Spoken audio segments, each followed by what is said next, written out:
मैं सुनील भट्ट आज से एक अनोखी और अनूठी श्रृंखला का प्रारंभ कर रहा हूँ जिसका शीर्षक है अनमोल गीतों का रसास्वाद। इसमें हिंदी फिल्म जगत के बेहतरीन अल्फाजों से सजी हुई कुछ रचनाओं का रसपान और रसास्वाद करने जा रहा हूँ। ये गीत हमारे संवेदनाओं को झकझोरने वाली और विचारों को उत्तेजित करने वाले हैं। ये गीत महान शायर और गीतकारों द्वारा उत्कृष्ट कविता, गजल या नज्म के रूप में लिखे गए हैं। इस अनूठी श्रृंखला की खासियत ये है कि मैं इन भावनाओं के बीच अंतरों को अपनी आवाज में प्रस्तुत करने जा रहा हूँ। स्वाभाविक रूप से मैं अपने पसंदीदा साहिर लुधियानवी द्वारा लिखे हुए कुछ बहुत ही उत्तम गीतों से शुरुआत करता हूँ। मेरा सबसे पहला गीत है ये दुनिया अगर मिल भी जाए तो क्या है। ये साहिर की नज्म है जिसे संगीत दिया था सचिन देव बर्मन ने और फिल्म थी प्यासा। ये गीत का फिल्मांकन अति भव्य था और इसको 20वीं शताब्दी के बेहतरीन फिल्मांकन का पुरस्कार भी प्राप्त हुआ था। अब मैं इस गीत की पूर्व भूमिका बताना चाहता हूँ। फिल्म प्यासा के लिए लिखी गई इस नज्म को पढ़ते या सुनते समय साहिर और गुरुदत्त दोनों एक साथ दृष्टिगोचर होते हैं। प्यासा की कहानी साहिर और गुरुदत्त दोनों के निजी जीवन की घटनाओं को छूती थी। शायर की सशक्त साम्यवादी विचारधारा ने वस्तुतः समाज पर चोटिल प्रहार किए हैं। प्यासा का नायक शायर है, लेकिन उनकी शायरी की गुणवत्ता की कोई सराहना नहीं करता। तब वो हताश हो जाता है। मिली भी तो अधूरी मोहब्बत जो उसको एक संपूर्ण शायर बना देती है।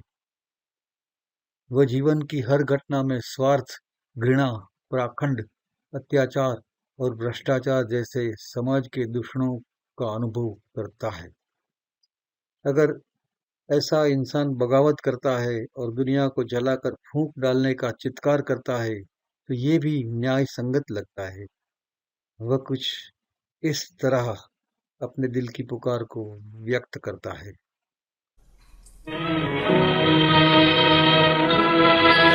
ये महलों, ये तख्तों, ये ताजों की दुनिया, ये इंसान के दुश्मन समाजों की दुनिया। ये महलों, ये तख्तों, ये ताजों की दुनिया, ये इंसान के दुश्मन समाजों की दुनिया। ये दौलत के भूखे रवाजों की दुनिया। ये दुनिया अगर मिल भी जाए तो क्या है। ये दुनिया अगर मिल भी जाए तो क्या है।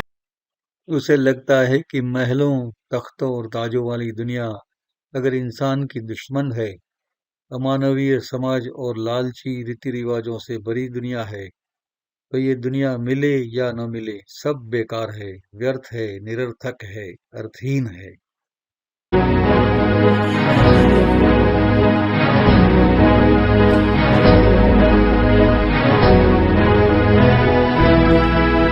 हर एक जिस्म घायल, हर एक रूह प्यासी, निगाहों में उलझन, दिलों में उदासी। ये दुनिया है या आलम बद हवासी। ये दुनिया अगर मिल भी जाए तो क्या है। ये दुनिया अगर मिल भी जाए तो क्या है। बचपन से ही गरीबी में पले हुए नायक को अपनी माँ के सिवा कोई सहारा नहीं है। जब किसी इंसान को जिंदगी में कभी भी सच्चा प्यार न मिला हो, हर कदम पर धिक्कार, फरेब और निष्फलता मिली हो, उसे दुनिया भी खुद जैसी ही नजर आती है। उसे हर एक इंसान की रूह घायल और प्यासी ही दिखती है। उसे दुनिया की हर दिशा में उदासी, परेशानी और उद्विग्नता दिखाई देती है।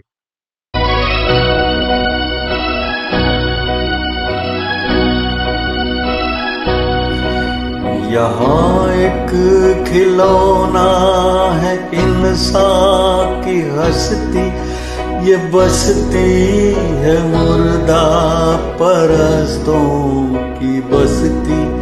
यहाँ पर तो जीवन से है मौत सस्ती।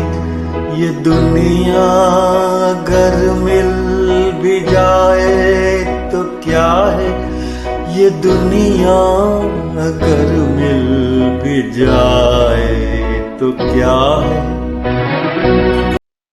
उसका मानना है कि इस दुनिया में मौत जिंदगी से भी आसान है। दुनिया इंसानों को खिलौने की तरह नचाती है। अपने जीवन में जो एहसास हुए हैं और जो हाथ से आए हैं, उनसे यही फलित हुआ है कि यहाँ के लोग मौत के बाद ही मरने वाले की सराहना और पूजा करते हैं। जीते जी उसे कुछ नहीं मिलता। ऐसी दुनिया से जिंदा इंसान को क्या मिलने वाला है?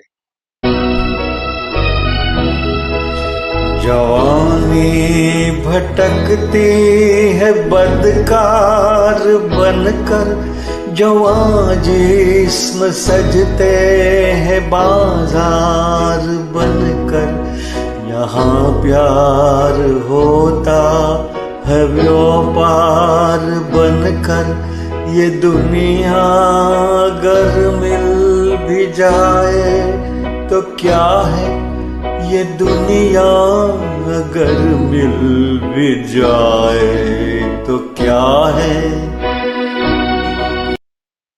इस दुनिया में नायक कई बुराइयों के एहसास कर चुका है। उसने जवान लड़कों को भटकते हुए देखा है जो अपराधों में गिरे रहते हैं। उसने कमसिन युवतियों को मजबूरी से अपने शरीर को बेचते हुए भी देखा है। सिर्फ दौलत और जगमगाते समाज की चमक दमक की खातिर मोहब्बत के नाम पर फरेब का अनुभव भी अपनी जिंदगी में किया है। इस तरह समाज के हर पहलू में उसे इस दुनिया को पाने में निरर्थकता दिखती है।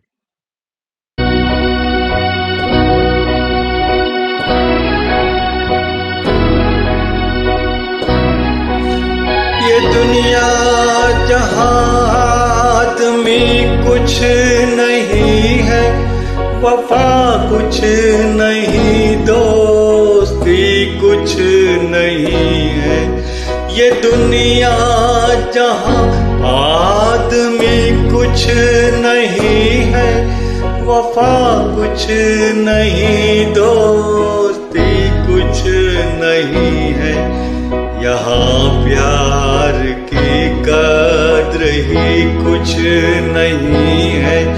ये दुनिया अगर मिल भी जाए तो क्या है, ये दुनिया अगर मिल भी जाए तो क्या है। नायक अब अपने ख्यालों में धीरे धीरे आकर्षित होता जा रहा है और उसका अवसाद बढ़ता जा रहा है। अब वो यही सोचने लगता है कि इस दुनिया में आदमी की कीमत ही क्या है। अगर कीमत होती तो उसने खुशी और सुकून पाया होता। उसी तरह वफा और दोस्ती भी अब तो सिर्फ किताबों और कल्पनाओं की चीज बन के रह गई है। ऐसी बेकदर दुनिया न मिले भी तो कुछ फर्क नहीं पड़ता।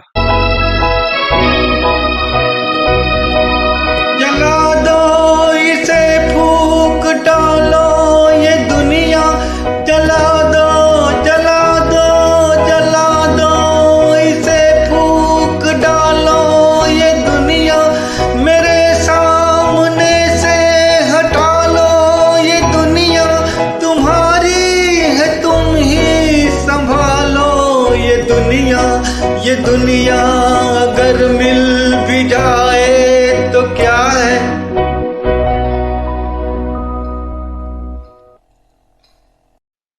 अंत में शायर की आत्मा आक्रोश की परिसीमा को पार कर जाता है। इस दुनिया में त्रस्त नायक अब दुनिया छोड़ जाने का निश्चय भी कर लेता है और चीखता है, चिल्लाकर कहता है, इस दुनिया को मेरी नजरों से हटा लो। मैं इस दुनिया में रहना ही नहीं चाहता। इसे जला दो और फूंक डालो। ऐसा कहकर इस निरर्थक जगत को अलविदा कह देता है और तभी इन बेहतरीन शब्दों से भरी यह अमर नज्म सचिन देव बर्मन के संगीत के साथ समाप्त हो जाती है। मेरा अगला वीडियो भी एक महान गीत के बारे में ही होगा। आपको मेरी विनती है कि अगर ये वीडियो अच्छा लगा हो तो लाइक और सब्सक्राइब कीजिएगा।